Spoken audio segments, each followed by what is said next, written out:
Morning, everybody. Welcome to the Monday, November 3rd regular meeting of the Harnett County Board of Commissioners.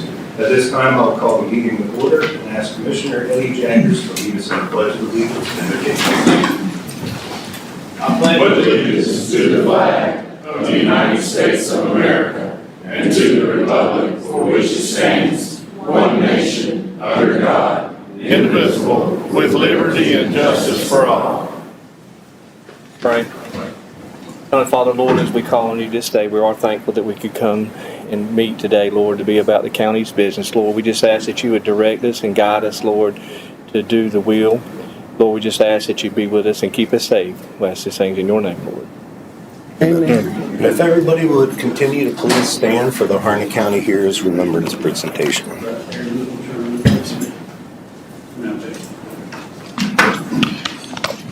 Good morning, everybody. This morning we're going to recognize Army veteran Donald Langdon.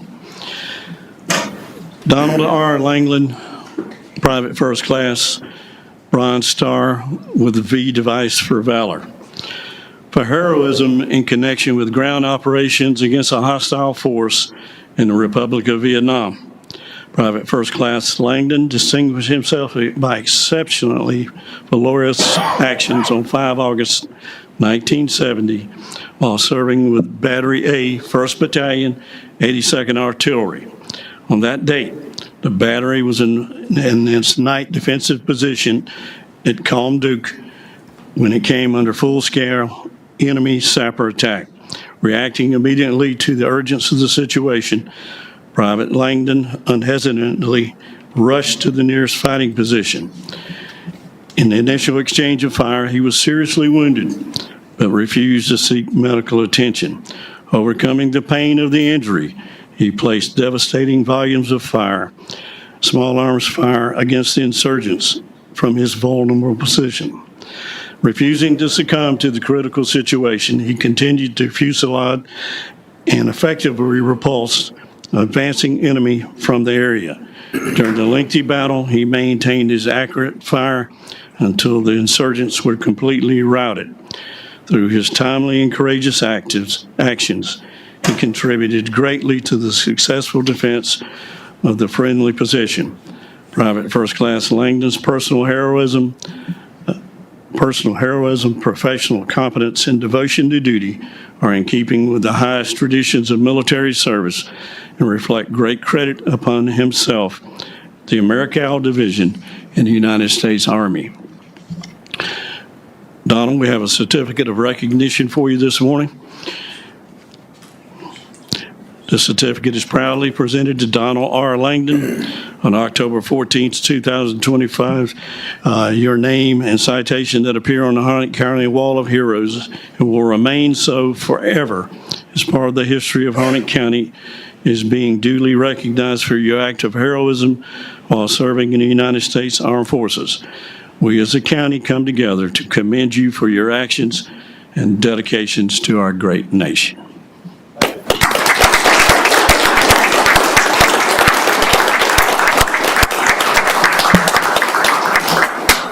Thank you, Don.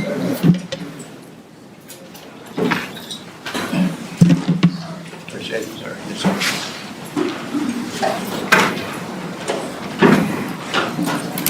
Outstanding. Okay, at this time, I will consider any additions and deletions to the published agenda. Move to approve the agenda stands, Mr. Chairman.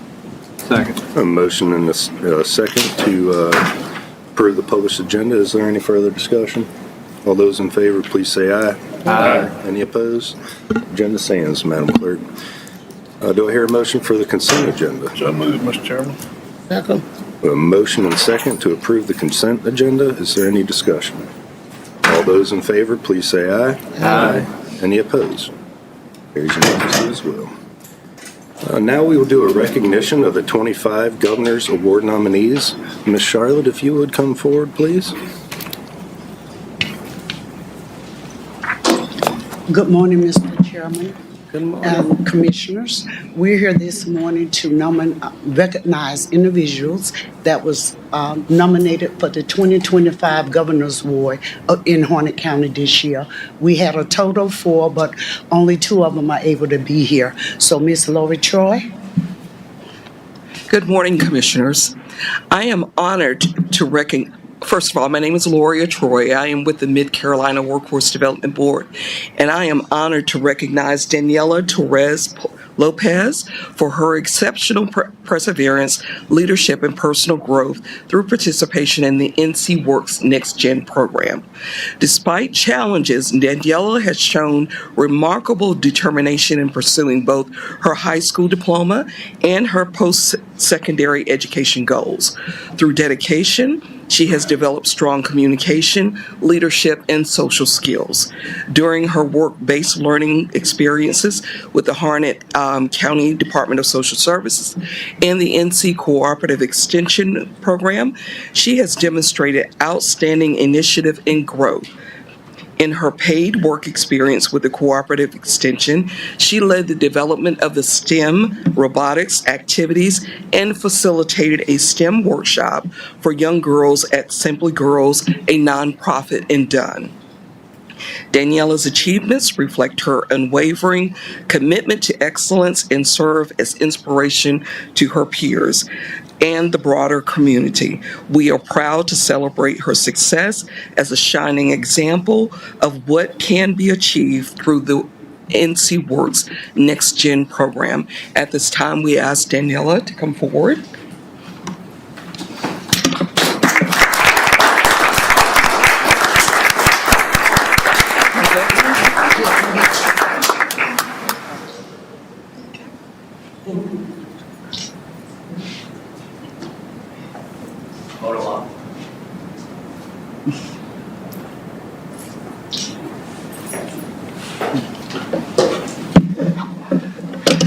Okay, next, I am proud to share that the Harnett County Department of Social Services has been recognized for its outstanding contributions to our community, local economy, and the workforce through its strong commitment to employment and training initiatives.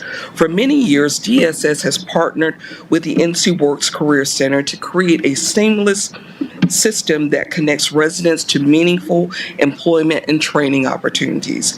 As an exceptional employer, DSS provides valuable work-based learning experiences in the NC Works programs, including youth, adult, dislocated workers, veterans. These experiences help individuals gain critical job skills, achieve self-sufficiency, and improve quality of life. Through the partnership and hands-on training efforts, DSS equips participants with transferable and soft skills that prepare them for long-term success in today's workforce.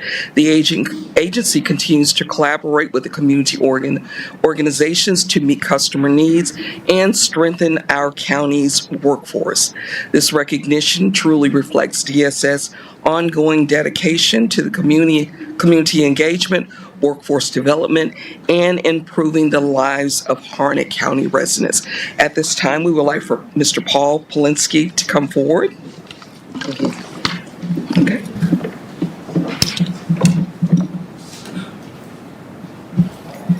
And accept this certificate. Okay.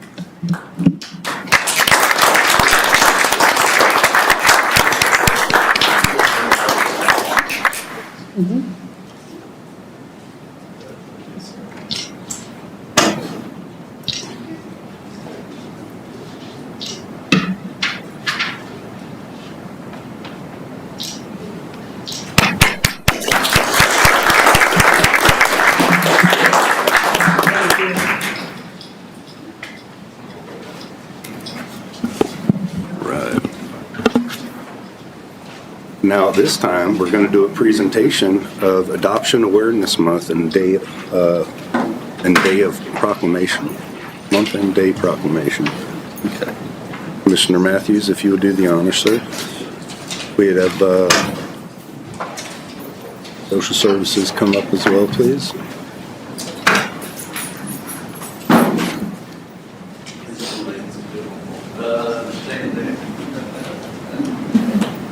A little bit of this.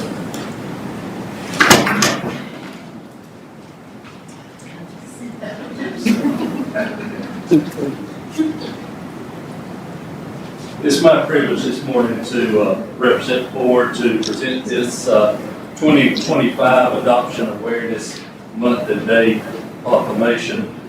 Whereas Harnett County families are encouraged to share their hearts and homes with youth ages 9 and older waiting to be adopted. And whereas every child deserves the opportunity to grow up in a loving, stable family, and adoption is one way to build a family. And whereas caring adults can make all the difference in the lives of young people, sibling groups, children with special needs, and teenagers. And whereas the Harnett County Department of Social Services has worked diligently with the state of North Carolina to place foster children in adopted homes. And whereas in 2024-25, 17 children in Harnett County were adopted from foster care. And whereas NC Kids Adoption and Foster Care Network within the North Carolina Department of Health and Human Services, Division of Social Services, recruits approved adopted families with the hope of placing current children in foster care who are awaiting adoption. And whereas Harnett County joins the state of North Carolina and the North Carolina Department of Health and Human Services in spreading awareness on behalf of the hundreds of children in foster care in North Carolina who continue to wait for a loving permanent family. Now therefore, we, the Harnett County Board of Commissioners, do hereby proclaim November 2025 as Adoption Awareness Month and November 22nd, 2025 as Adoption Awareness Day in Harnett County and commend its observance to all citizens. Adopted this third day of December 2025, Harnett County Board of Commissioners, Matthew B. Nickel, Chairman, William Buck Morris, Vice Chairman, Barbara McCoy, Commissioner, Duncan Eddie Jaggers, Commissioner, W. Brooks Matthews, Commissioner. Congratulations.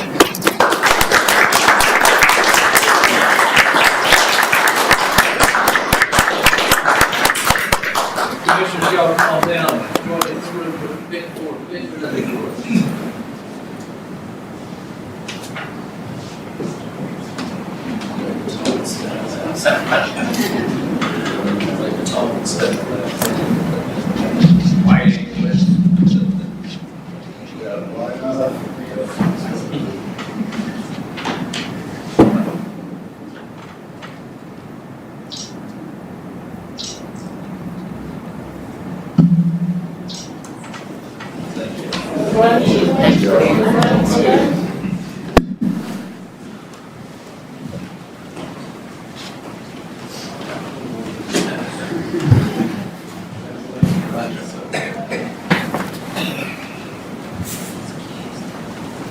Thank you.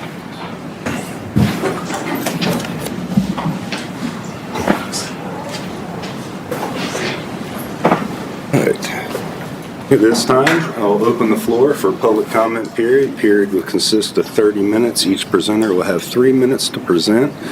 First on the list, I have Mr. Glenn Mahan. I may have butchered that one, sir. My apologies. Good morning.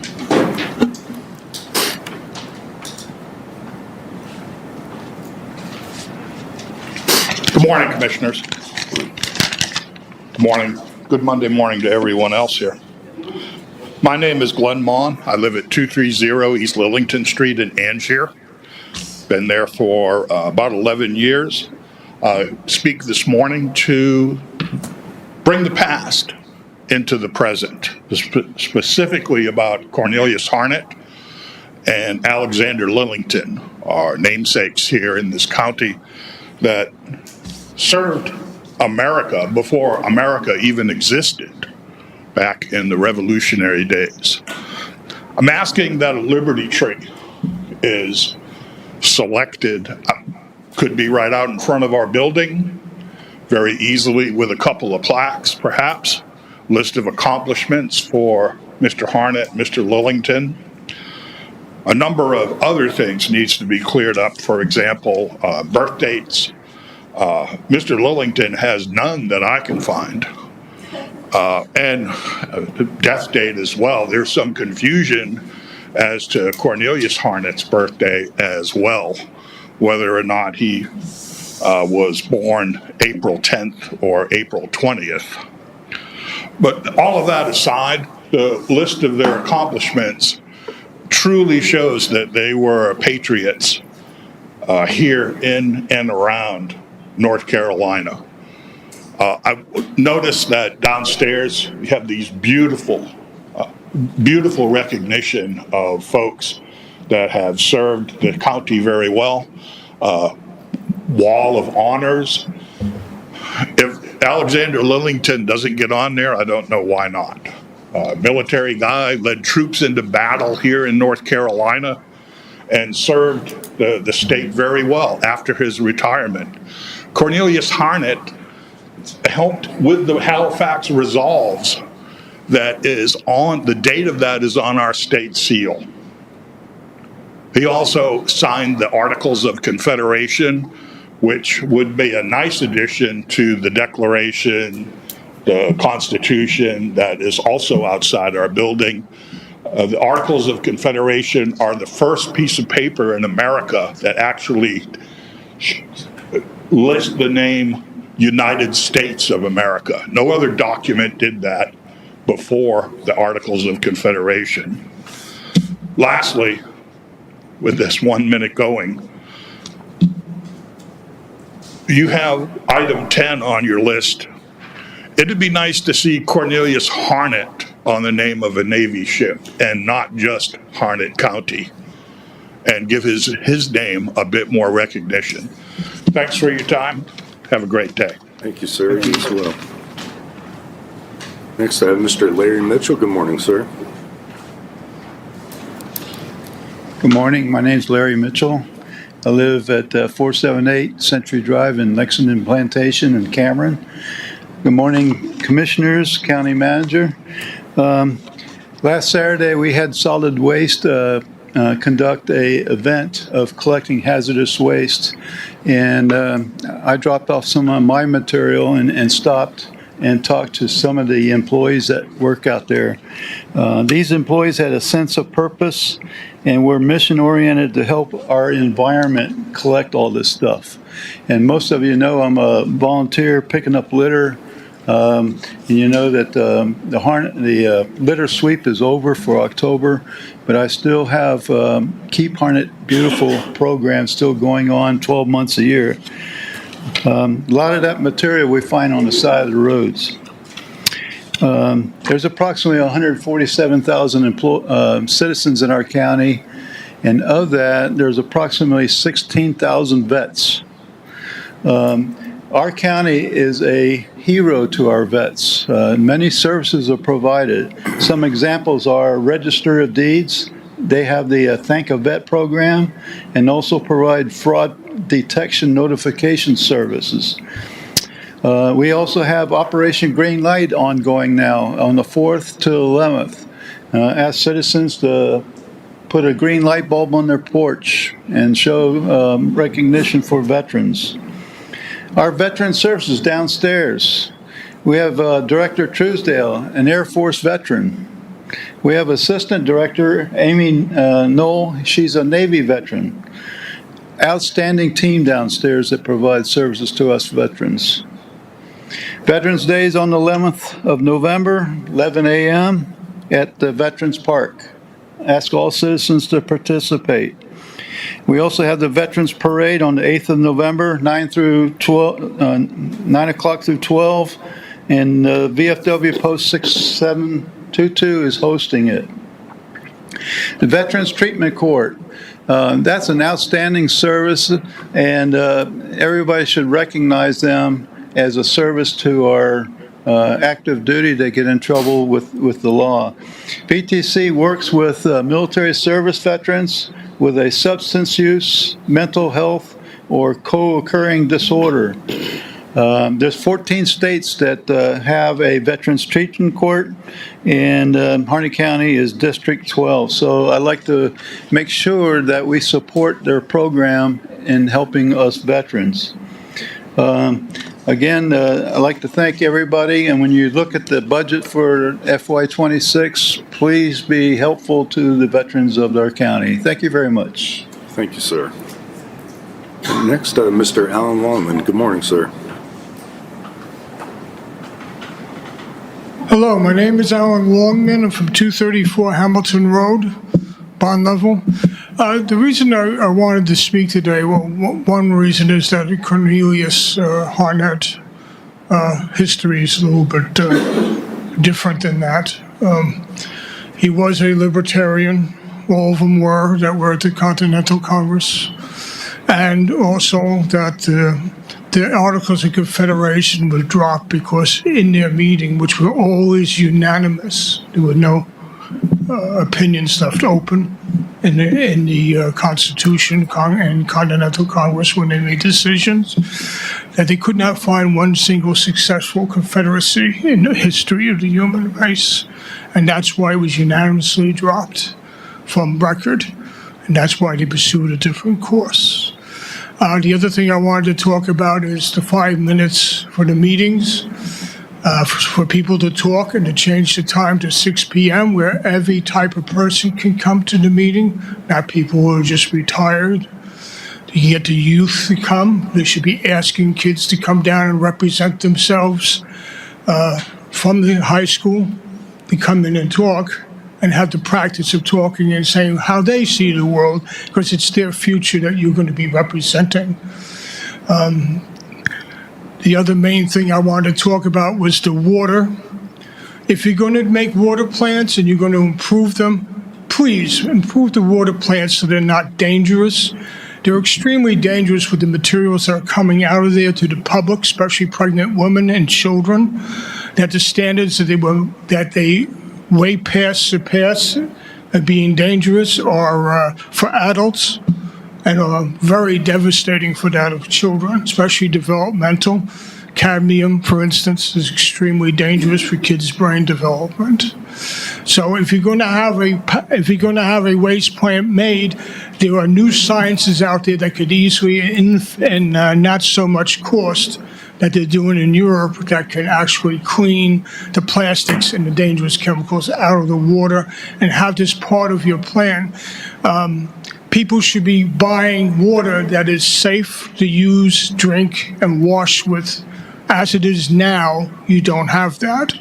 And it could be integrated into your water supply, bringing a higher quality to the people of this community. Thank you. Thank you, sir. All right, and last I have Miss Kate Riker. Good morning, ma'am.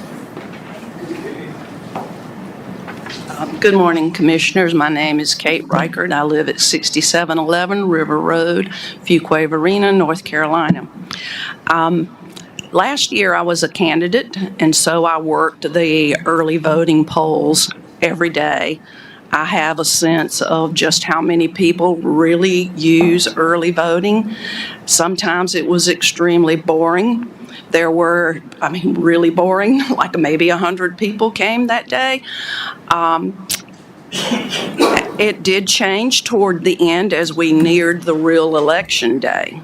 My point in saying all of this is I recently received an email that was identifying the proposed early voting sites that will be in Harnett County. Some are due to the changes that we have made to not have early voting in schools. And the other is because we have added districts. So my concern when I saw this was that it appears that the site to replace the Anger School early voting is at Ricky Lane Temple's construction company. RLT stands for Ricky Lane Temple. Many of you know him because he has been the GOP precinct chair for Northwest Harnett, not Black River, where Anger resides. His location is less than a mile from 401. He is registered in Northwest Harnett. We do not need to start a situation in our county that looks this polarizing, in my opinion. I did have a chance to look up a little bit of the state statute, and there is a statement there that if public areas are not available, that something private could be used, providing that it does not show any negative affiliation to any of the parties running. I can provide that statute for you if you would like. I know that you are not the Board of Elections, but you do fund the Board of Elections. These new voting sites are going to require additional money, which you will most likely have to amend the budget. So I'm at 1 minute. I'm giving you a heads up on this because I feel strongly about this situation. And I am so sure that so many others do. I have heard from people in Anger. They asked if other sites were considered, such as the Masonic Lodge, where they often have, I'm out of time, where they often have blood drives. There's the depot, which falls under the leadership of the town council. That would have to be considered with them. But my question is, find out how many other sites were even attempted, because this looks pretty bad. Thank you. Thank you, ma'am. This time I'll close the floor for the public comment period. And now we will have a public hearing to allow the citizens of Harnett County an opportunity to comment on the schedule of values for the 26 reappraisal. Ms. Christine Wallace, if you would kick us off. Good morning. So we've reached the part of the process where we have the public hearing portion for the schedule of values. The public was duly notified by advertisement in the newspaper from October 3rd to October 24th that this schedule was available for viewing. Upon completion of the hearing, a request will be made at the November 17th meeting to approve the schedule of values. And then following that meeting, there will be another advertisement period to notify the public that they have been approved. Thank you, ma'am. Well, at this time, I'll now open the floor for a public hearing concerning the schedule of values for the 26 reappraisal. If anybody would like to speak, now is your chance. Well, seeing nobody move, I'm going to close the floor for the public hearing, and we can move on. At this time, we will adopt a resolution for naming a future U.S. Navy amphibious ship, USS Harnett County. Yes, sir. Thank you. We had a presentation from Mr. Roger Farina recently about an application they were going to submit to the Department of War related to the naming of another ship for USS Harnett County. The board requested that we also create a formal resolution to go along with the packet that was provided, and so the resolution is presented for your approval. Standing. Mr. Chairman, would the gentleman that spoke a while ago, most of the ships that I've seen, like the USS George they put the names first, so would it have been more appropriate to do the Cornelius Hornet? Well, we had a USS Harnett County, so I mean, and there's other states and counties that are named on a lot of the ships. Just the state. And I mean, this one right here does pay homage to Cornelius Harnett. Gotcha. I mean, I figure you think Harnett County and you look up the history of that. I mean, and it's here and there as well that he was an American revolutionary statesman and signer of the Articles of Confederation. And he's in here a few times. I would like to see the county to have something with its name on it again as well. If it was just Cornelius Harnett, I don't know if that would really draw as much attention. It's just my personal opinion on it. I think one of the items that I remember from the presentation is that typically this type of ship is named after a county. Okay. So rather than a name of an individual, these ships are typically named after a county. Okay. Mr. Chairman, I make a motion we approve the resolution. A motion and a second to approve the resolution. Open the floor for discussion. Any discussion? All those in favor, please say aye. Aye. Any opposed? Carries unanimously, Madam Clerk. Okay. Discuss alternative meeting dates for the Board of Commissioners meeting. Mr. Trout, would you like to? Yes, thank you. So, pulling up the presentation.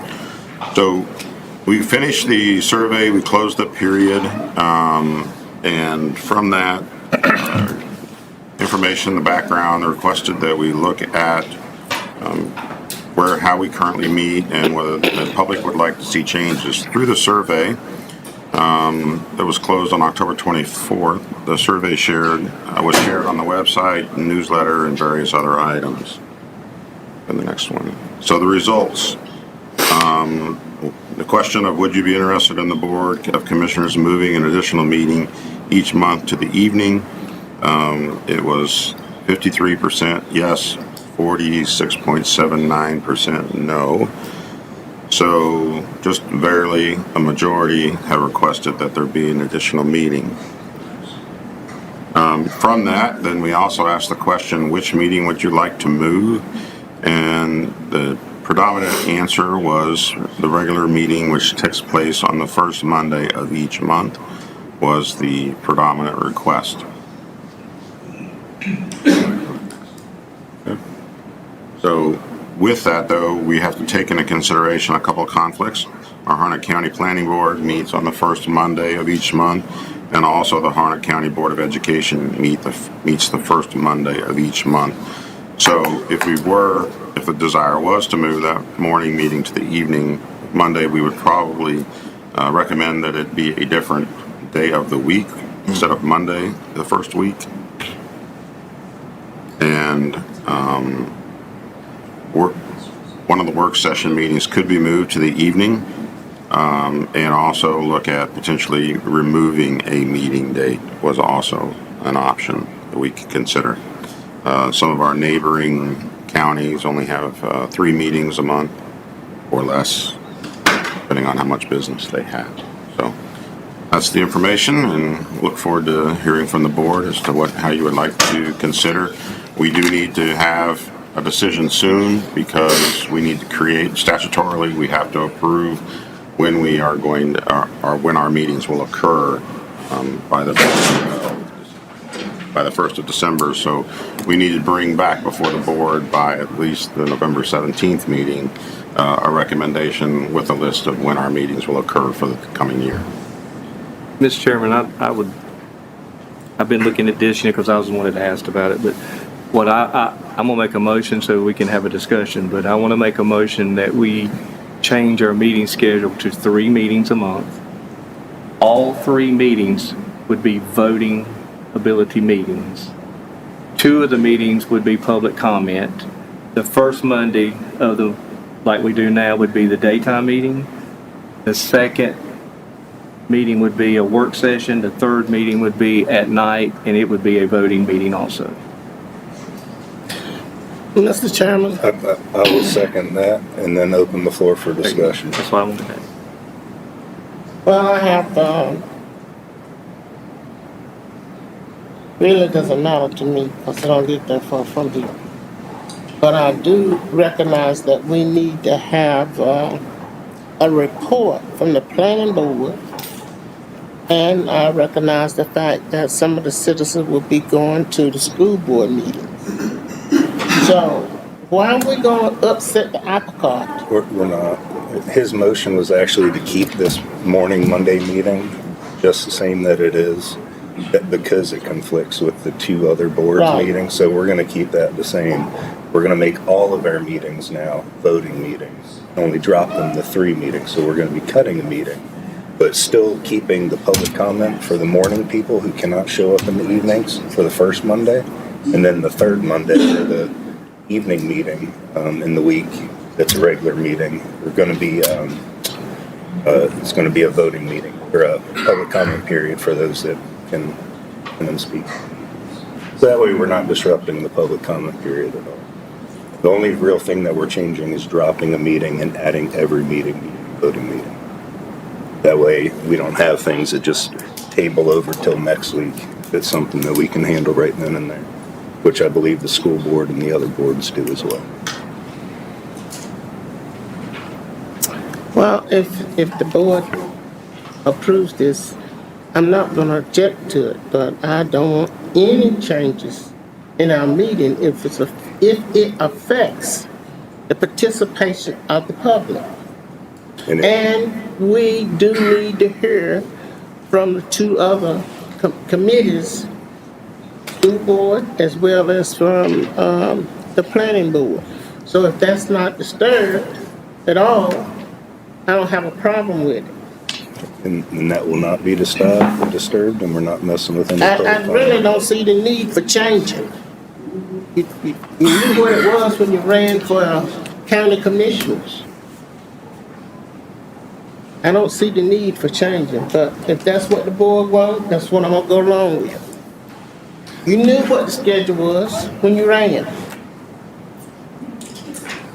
So why come in here and try to make changes? Mr. Chairman, I need to amend the meeting to add the effective date. If he needs an effective date, I would say the first meeting in December. And I'll, Do you second I'll that? make a second that as well. Is there any further discussion on this topic? I know we brought this up a lot, and this is kind of something that's No, been we kicked didn't. We ain't around. brought it up no lot. We brought this up about 3 or 4 years ago. No, We've I've brought been this up. sitting here since 2014. And yes, ma'am, you did. You sat down there with Commissioner Lou Weatherspoon and. No, I didn't. Okay. You have any Anyway, record of it? man, yep, I can pull it up on YouTube. But, okay. So I have a motion and a second about cutting a work session and making every meeting a voting meeting. There will be no other changes But that besides I'd that. approve. Want to do that? I don't have a problem with that. That's exactly what we're trying to convey to you, ma'am. Mr. Chairman, Mr. Chairman, may I ask a question? Could you back up to the slide prior to this one? Let's see. So when we're talking about, I guess that third bullet said this could have a budgetary impact. Right, the only thing is if certain staff were asked to be present for a meeting, depending on whether they were salaried or overtime earning employees, they would need to either be given comp time or paid overtime if we required them to attend the meeting. So that's the only, and it's a minor budgetary impact because it's not likely to happen that often, but we just want to make sure you're aware that if we have night meetings and staff is required to be here to do a presentation, there could be an impact. But you could simply let them go home early on Friday afternoon, which they wanted to. Right, exactly, and You could handle it we can do administratively, comp time or comp time. overtime depending on the employee's schedule and so forth, so that just wanted to make sure everybody's aware of that. There is potential for a minor budgetary impact. But we're not changing, we already have one night meeting. Right. Y'all want This to would change be everything. two night Even the meetings. school, even the board of election, and now you're trying to change the schedule All for right, back us. to order. I got a motion and a second on the floor. Is everybody clear? All those in favor, please say aye. Aye. Any opposed? Carries unanimously, Madam Clerk. We'll go ahead and make this change in December. Outstanding. Review applications and consider appointments to the Harnett County First Responders Advisory Committee. Commissioners, you have a packet in front of you. Actually,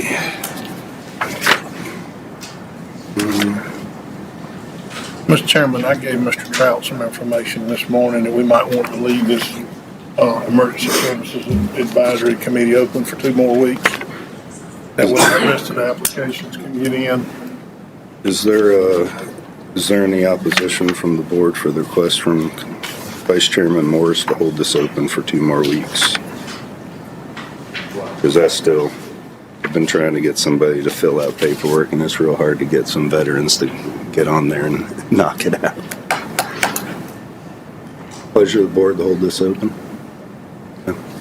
We're just going to go ahead and hold this open for another 2 weeks. All right. Brings us to the county manager's report. Mr. Trout. Thank you, Chairman. In your packet, you have the Social Services Monthly Report. I've asked Paul Polinsky also to come to the microphone today and discuss the current status, and I stress that, current status of the SNAP benefits and how the department is handling that, since we're responsible for administering that program.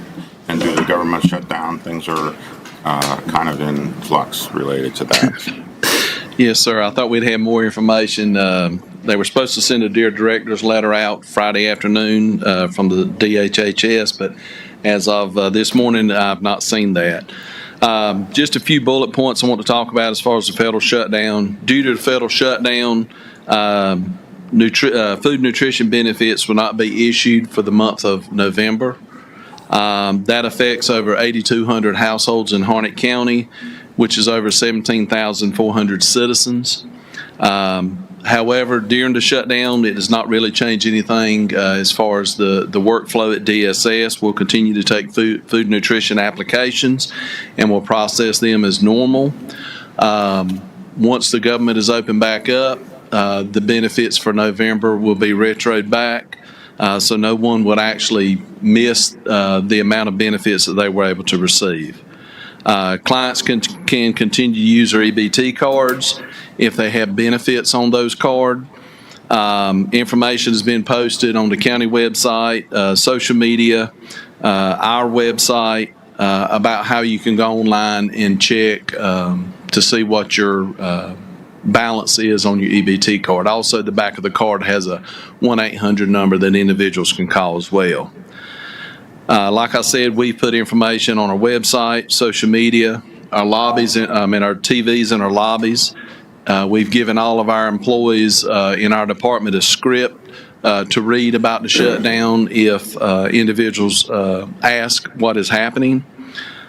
We've contacted all the food pantries in Harnett County. Along with that social media information and our website, individuals can go to a link and bring up a list of all the food pantries in the county. DSS and other county departments are doing a food drive. DSS will collect the food and take it to the different food pantries throughout the county. And again, once the government opens back up, individuals will go back and get their benefits for the month of November, and we'll continue to update the public on information as we get it. But right now, it's still a lot of unknowns out there. And one last thing I want to talk about. I've decided to retire at the end of December 31st. A few weeks ago, I spoke to my DSS board chair and I spoke to Mr. Trout. And I think you all have a copy of my letter. I will have 35 and a half years with Harnett County DSS. Time flies. When you start out, you're 20-some years old and you're told to enjoy every day and don't take it for granted. 35 years fly by very quick. I want to thank you all for your support of my department and our employees. We have a great department. We have great employees. This is a time where I know in my heart it's a good time to turn things over. My DSS board, they appointed Kelly, my deputy director, to be the interim director starting January the 1st. I have no worries about that department. If I did, I would continue to stay, but we have a good group of employees, and Cynthia definitely is one of those. She's a great supervisor. We've got a great management team. We've got about 30-some supervisors and program managers there, and they all work for the citizens of the county and try to do what's best for the county. My DSS board will work with Mr. Trout and HR department to have interviews and to choose the new director of Harnett County DSS. I will continue to assist in any way possible to make this a smooth transition. I want to say thank you to everyone. All right.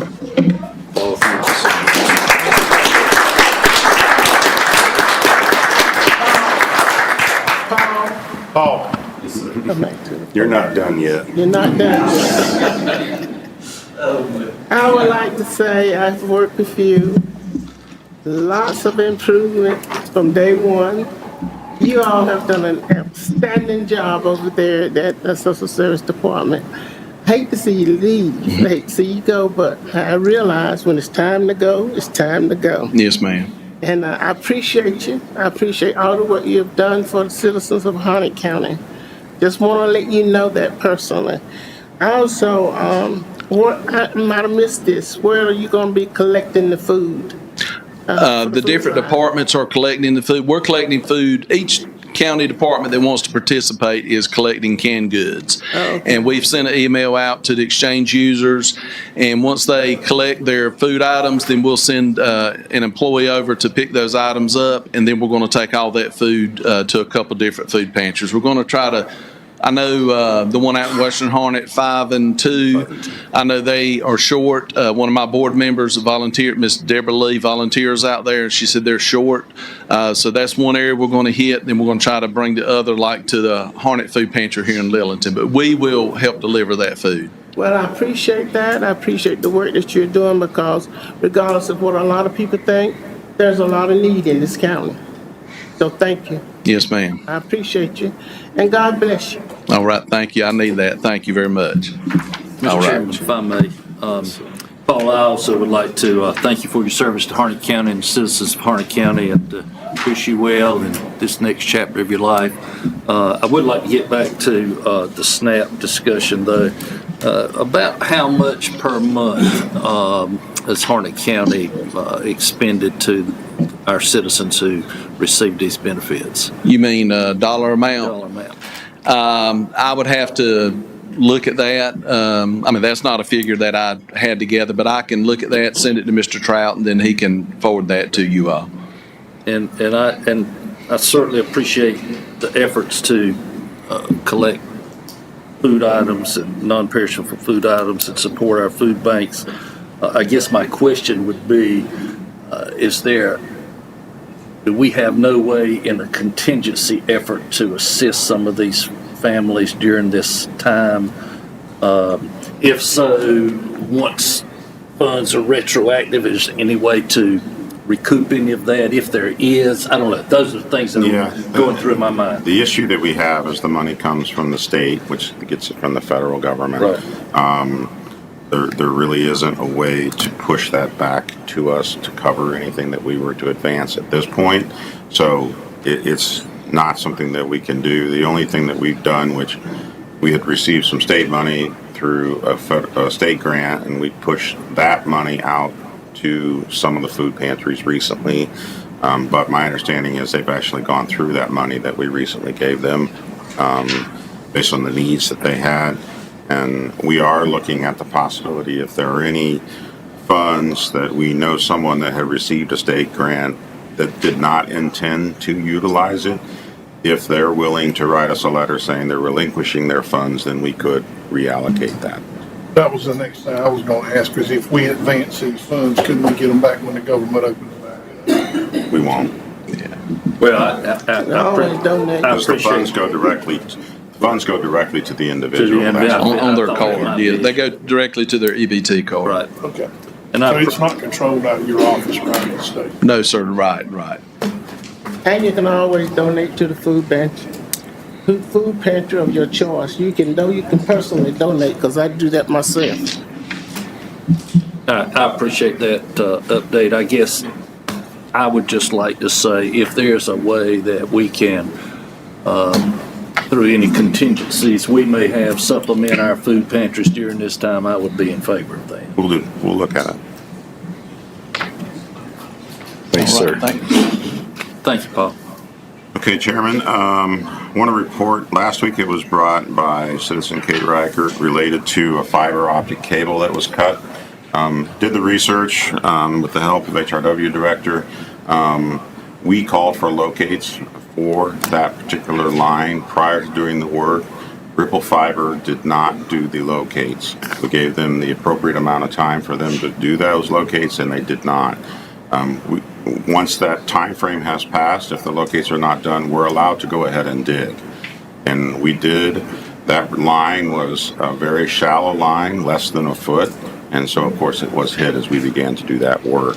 That expense related to the repair is not on us because we called for the locate and they did not provide it. So there's no expense to the county as it relates to that. We've had this issue with Ripple Fiber in the past, and we're trying to work with them to get a better response when it comes to our locating.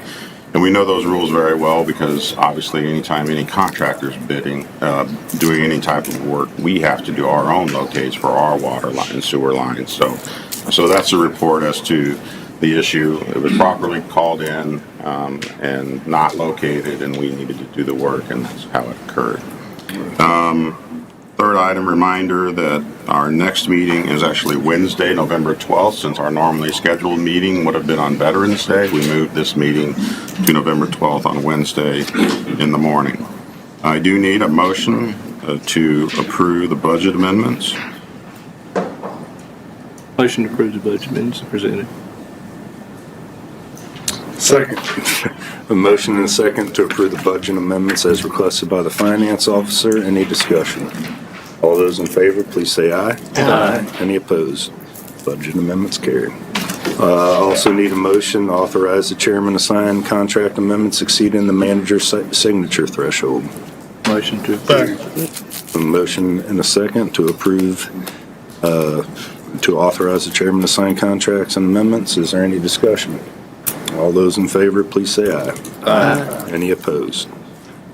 Also need a motion to authorize the chairman to sign the renewal of the fire protection services agreement. Motion to approve the Second. contracts. I have a motion and a second to authorize the chairman to sign the renewal of fire protection services agreements. Any discussion? One question, Mr. Chairman. Yes, sir. Mr. Pell, your office has reviewed these contracts. Yes. Are there any significant changes? My phone will ring if there is, and that's why I'm asking ahead of time. Okay, good enough. Any further discussion? All those in favor, please say aye. Aye. Any opposed? Carries unanimously, Madam Clerk. Chairman, I have the last item in your packet. We provided the FY26 first quarter performance management update. This provides a status on as we begin the new year and how our departments are performing towards our key performance indicators and so forth. So please review that. We're just kicking off the new year, so a lot of things are in progress versus actually being completed. But we'll update you each quarter on that. That's all I have, Chairman. Thank you, sir. All right, we have an item, I believe actually two for new business. Consider a request to approve a contract with Weston and Sampson in order to start building the northeast water treatment plant. Mr. Tommy Burns, you would like to come up, sir?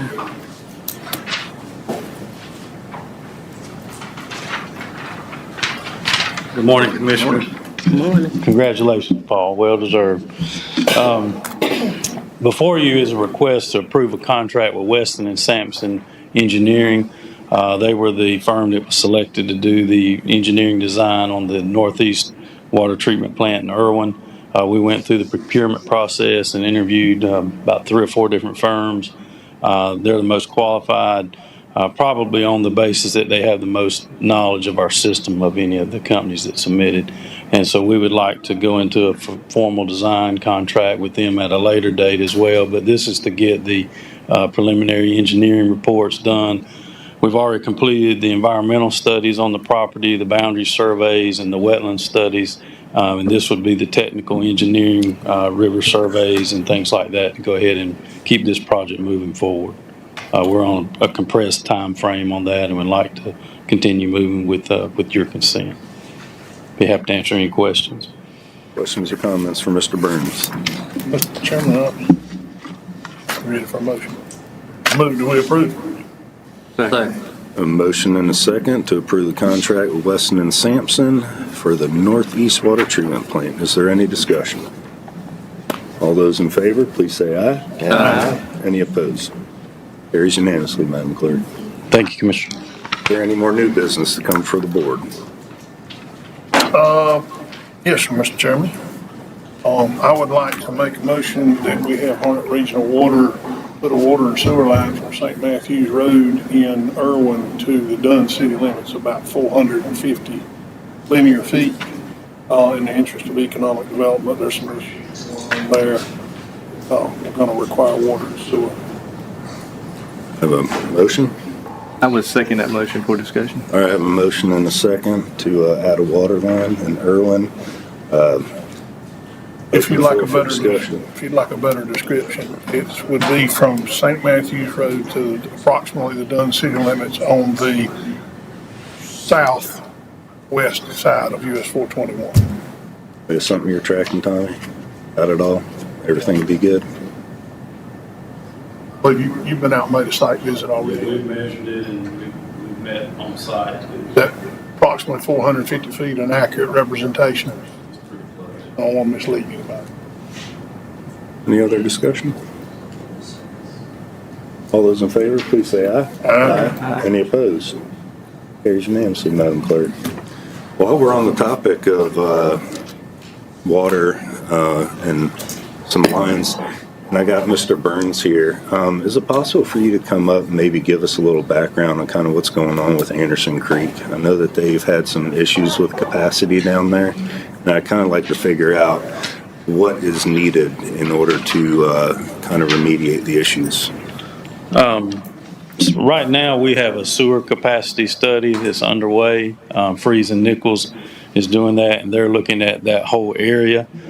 We do have a project plan on Highway 87 that will redirect some of that flow, and so that study is going to incorporate looking at that as well. Right now, we've just approved 2 additional phases for Anderson Creek, and we have, sufficient capacity to accommodate those. But I think the best course would probably be to wait until that sewer capacity study is completed. It should be completed in December. We'll have a full report in January that'll have some recommendations on any improvements, whether it be HRW improvements or developer improvements that would be required in that area. I know that a long time ago they were promised, I guess capacity when Levinson was still alive in order to complete those other 2 phases. So are they now allowed to? So there's been several litigation cases around this development. The county and Anderson Creek Partners entered a settlement agreement, and that settlement agreement, it was agreed that any of those issues were resolved. Anything beyond that I couldn't really speak to, but as far as the county is concerned, we feel like we've met our obligations there.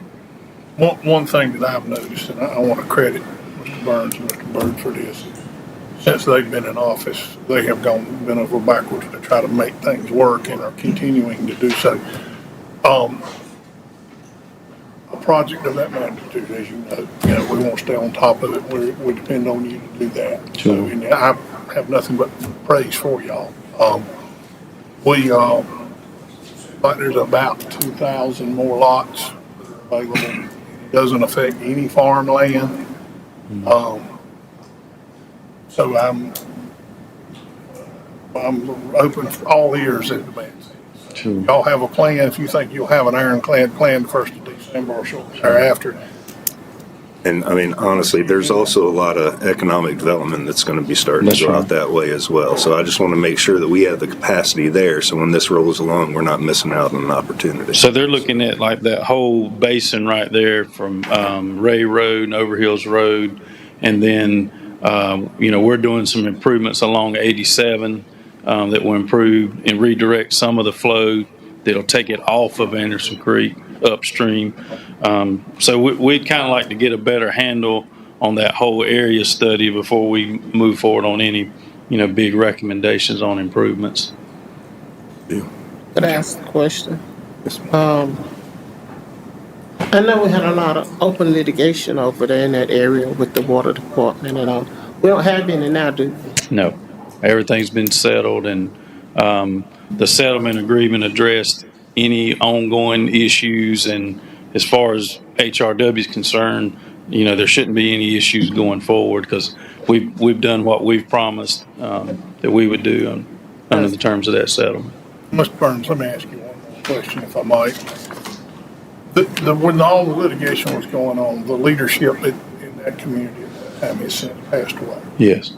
And the new leadership down there is, what I've seen, is much easier to work with. And have you found that to be? I think for the most part, yes. So you feel like you can work with them and we don't have to worry about any more litigation? Yeah. And that's what I need to do. Mr. Burns, if I might, just for point of information, it was my understanding that we've got plenty of capacity in the plant. Yes. The issue has, in the past, has been with the lines. The lines to get to the themselves, plant. yes. And then we have that project, I believe, that's been approved down 87 that Yes, was sir. held up so long because of Fort Bragg. Bragg, Sure. easements to get across some of their property that we finally got. So that project is moving, and will this study take it, I'm assuming it's going to take into account what that will do as far as how much we'll be able to move? Yes. Okay. Yes. In the land, without getting down in the weeds too much, we have a question about a line being undersized, an outflow line from down there. Will that correct this problem without replacing that line, you think? It will address it, and we've also got an abandoned force main that was left there that could still be utilized. It's an 8-inch line that could be utilized also, that they're going to study the feasibility of doing that as well. So, okay, that opens up another question. I realize we're kind of putting y'all on the spot. If you get into something you're not comfortable with, just tell me. Given construction time and it's building streets and putting in infrastructure and that kind of thing, do you think we're on a timeline where we could allow some more of that while we're correcting this, or do we need to wait? I would like to get the sewer study completed because that's going to tell us kind of the recommended course to accommodate not only the rest of that development, but the things downstream and upstream from that development. Good enough. Vice Chairman, related to that, when we evaluated whether or not the 2 subdivisions we recently approved could move forward, that was one of the things that we looked at. And the developer stated that that would provide 2 to 3 years worth of work for them. And so that would allow us time to evaluate, which is why we move forward with this comprehensive evaluation to make sure we get it right. And as Director mentioned, we have 2 or 3 options that we're looking at. Depending on our evaluation of them, it may require HRW to make a decision and the board to make a decision whether we want to fund those extensions ourselves or if they're a responsibility of the developer. And that's the decision the board will need to come forward with. Once we have the study, we'll be able to make a better decision as it relates to that. We know the ultimate goal is, though, if they're looking at building 2,000 lots, that we want to provide them the ability to do so. But we want to make sure that we're doing it in the appropriate way for the rest of our customers and citizens. I'm looking at the big overall picture here. Yes, it's 2,000 lots, but one, it's not taking up any farmland. It's houses that are going to go in that community anyhow. So why not in there? Plus the commercial development that is in the Mingles now. I don't want to lose that. So if you feel And I think that comfortable was the one good thing that we had, is that with this initial approval, which we weren't sure we could do, but after their evaluation, we're able to do, that buys us some time. The developer's not being held up with any work that they would want to do as far as developing their property, allows us to do a proper decision-making process. And we have to balance it, because anything that HRW takes on ourselves, our ratepayers pay for that. So everybody shares in that cost. And so that's why it's important for us to clearly delineate what are HRW responsibilities and what are developer responsibilities. So we have our ratepayers to think about as well. when you get your report and you're comfortable with the knowledge in it, will you come back to us, please? We will. Freeze and Nichols is working on that report for us, and their timeline is to complete that in December and have a report in the first of the years. Thank you, sir. Sorry for putting you on the No spot problem. there. Thank y'all. Appreciate it. Do we have a need for closed session? No, Mr. Chairman. Outstanding. Motion to adjourn. So moved, Mr. Chairman. I have a motion and a second to adjourn. We are adjourned.